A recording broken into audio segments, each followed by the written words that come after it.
بسم اللہ الرحمن الرحیم۔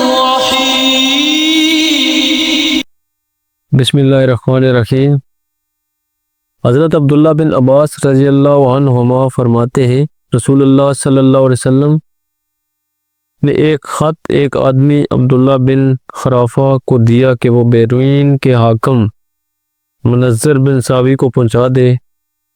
حاکم بیرین نے وہ خط کسرا کو بھیج دیا، اور جب کسرا نے خط پڑھا تو اس کو پھاڑ ڈالا۔ حدیث کے راوی ابن شہاب کہتے ہیں میرے خیال میں حضرت سعید بن مسیب نے کہا رسول اللہ صلی اللہ علیہ وسلم نے ان پر بدعا فرمائی کہ وہ مکمل ٹکڑے ٹکڑے کر دیے جائیں۔ حضرت انس بن مالک رضی اللہ عنہ نے فرمایا نبی اکرم صلی اللہ علیہ وسلم نے عجم یا روم کے بادشاہ کو خط لکھا یا لکھنا چاہا، راوی کا شک ہے، تو آپ سے کہا گیا وہ لوگ وہی خط پڑھتے ہیں جس پر مہر لگی ہوئی تو آپ نے چاندی کی ایک انگوٹھی بنوائی اور اس کا نقش تھا محمد رسول اللہ صلی اللہ علیہ وسلم۔ حضرت انس کہتے ہیں آپ کے دست مبارک میں اس انگوٹھی کی چمک آج بھی میرے سامنے ہے۔ شعبہ نے قتادہ سے کہا کس نے کہا ہے کہ آپ کی انگوٹھی کا نقش محمد رسول اللہ صلی اللہ علیہ وسلم تھا؟ تو قتادہ نے کہا حضرت انس کہتے ہیں جو شخص مجلس کے آخر میں بیٹھے یا اگر جگہ ہو تو مجلس کے وسط میں بیٹھنے کا بیان۔ حضرت محمد صلی اللہ علیہ وسلم لوگوں کے ہمراہ مسجد میں تشریف فرما تھے تو 3 آدمی آئے۔ ان میں سے 2 آدمی نبی اکرم صلی اللہ علیہ وسلم کی طرف آئے اور ایک واپس چلا گیا۔ کہتے ہیں وہ دونوں رسول اللہ صلی اللہ علیہ وسلم کے پاس کھڑے ہو گئے، اور پھر ان میں سے ایک نے حلقہ میں ایک جگہ کی گنجائش دیکھی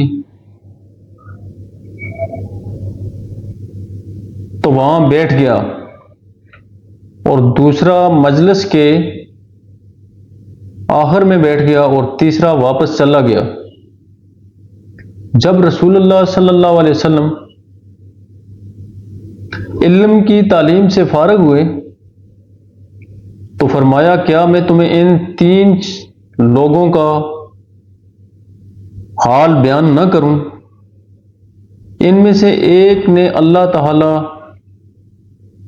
سے بیٹھنے کی جگہ مانگی تو اللہ تعالی نے اس کو جگہ عطا فرمائی، اور دوسرے نے لوگوں کو زحمت سے حیا کی اور اللہ تعالی نے اس پر رحمت فرمائی اور عطاب نہیں فرمایا، اور تیسرا اس نے منہ پھیرا، خدا نے بھی اس سے منہ پھیر لیا۔ فرمان نبی صلی اللہ علیہ وسلم بہت دفعہ ایسا ہوتا ہے کہ خود سننے والے سے وہ شخص زیادہ یاد رکھنے والا ہوتا ہے جسے دوسرے کی طرف سے بات پہنچے۔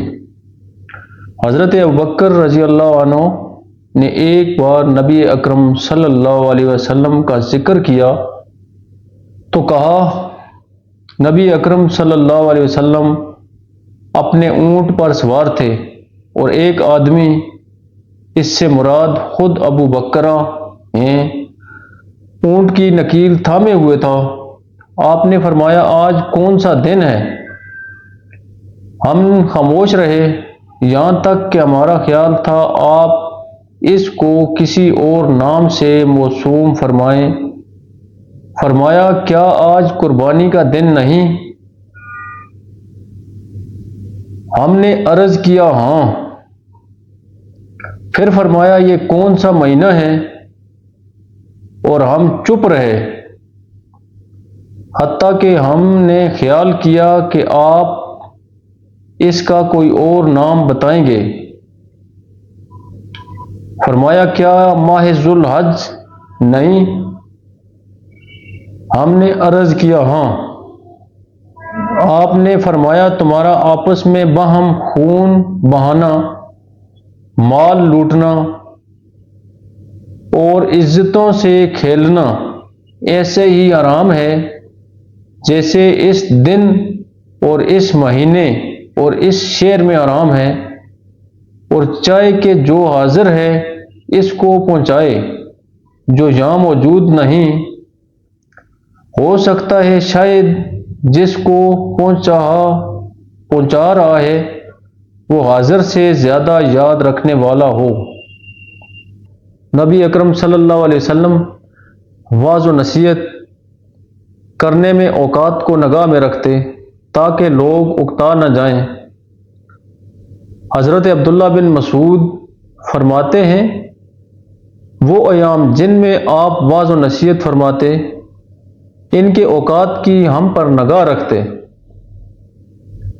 اور اس واسطے واعظ و نصیحت کی وجہ سے جو ہم پر مشقت طاری ہونے والی ہے ناپسند سمجھتے۔ حضرت انس رضی اللہ عنہ راوی ہیں، رسول اللہ صلی اللہ علیہ وسلم نے فرمایا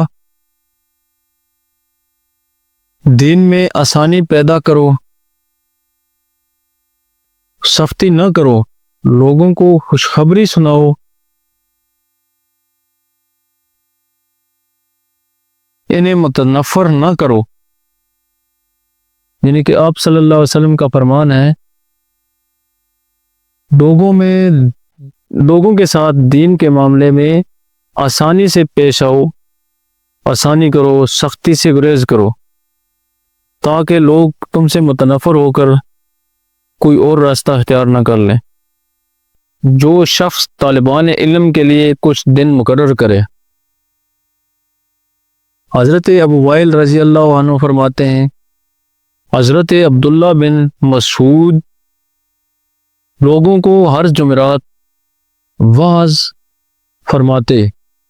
آپ سے ایک آدمی نے کہا اے ابو عبد الرحمن باخدا، میں چاہتا ہوں آپ روزانہ ہمیں واعظ و نصیحت فرمائیں۔ آپ نے فرمایا مجھے اس سے معنی ہے یہ بات ہے کہ میں نے آپ کو ملال میں ڈالنا ناپسند سمجھتا ہوں، اور میں نے تمہارے واعظ و نصیحت کے لیے اس طرح دن مقرر کر رکھے ہیں جیسے نبی اکرم صلی اللہ علیہ وسلم نے ہمارے لیے مقرر فرمائے تھے، اس خوف سے کہ ہم اکتا نہ جائیں۔ اللہ تعالیٰ جس کی بھلائی چاہتا ہے اسے دین کی فہم عطا کر دیتا ہے۔ حمید بن عبد الرحمن رضی اللہ عنہ کہتے ہیں میں نے حضرت معاویہ بن ابو سفیان رضی اللہ عنہ کو خطبہ دیتے ہوئے سنا۔ وہ فرماتے ہیں نبی اکرم صلی اللہ علیہ وسلم کو یہ کہتے ہوئے سنا، اللہ تعالیٰ جس کی بھلائی چاہتا ہے اسے دین میں سمجھ عطا کر دیتا ہے، میں تو فقط تقسیم کرنے والا ہوں اور اللہ تعالیٰ دینے والا ہے، اور یہ امت ہمیشہ اللہ کے دین پر قائم رہے گی، اور کوئی بھی مخالف ان کو نقصان نہیں پہنچا سکے گا یہاں تک کہ اللہ تعالیٰ کا امر آ جائے، اور امر سے مراد وہ ہوا ہے جو قیامت سے پہلے جس کے دل میں ذرا برابر بھی ایمان ہوگا اس کی روح کو قبض کرے گی، تو اس کے بعد قیامت برپا ہوگی۔